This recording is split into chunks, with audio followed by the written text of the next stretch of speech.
पाहण्यासाठी चैतन्य सुद्धा येत आहे आणि हा आहे ऋतिक सुद्धा माझ्याबरोबर येत आहे.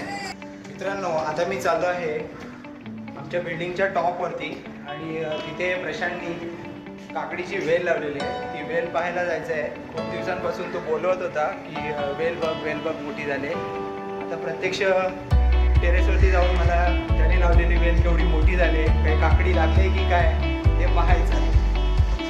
पाहूया. आणि हा आलेला आहे भला मोठा पाऊस.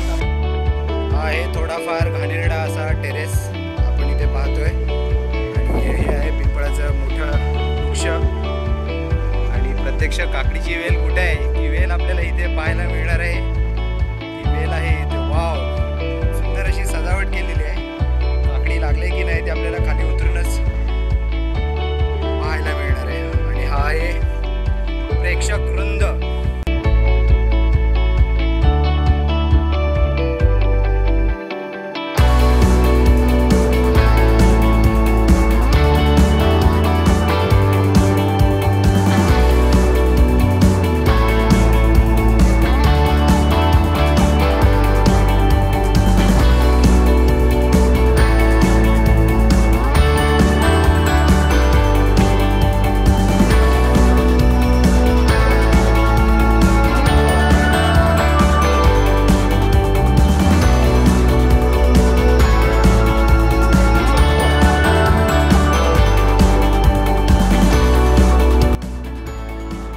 वरती गार्डनिंग असावी असा एक नवीन प्रकल्प आपल्याला या गृहस्थाने इथे आपल्याला दाखवलेला आहे.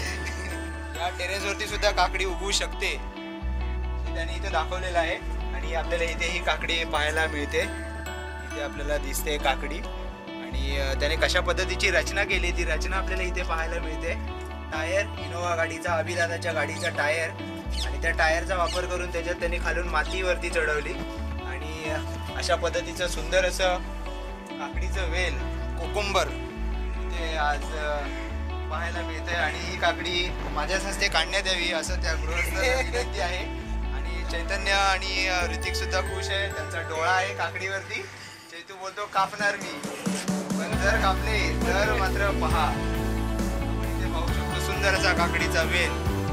आणि इथे ही लागलेली काकडी ही फक्त एकच आहे. याच्या बाजूला एक छोटी काकडी आली आपण इथे पाहू शकतो. ही एक छोटी आहे.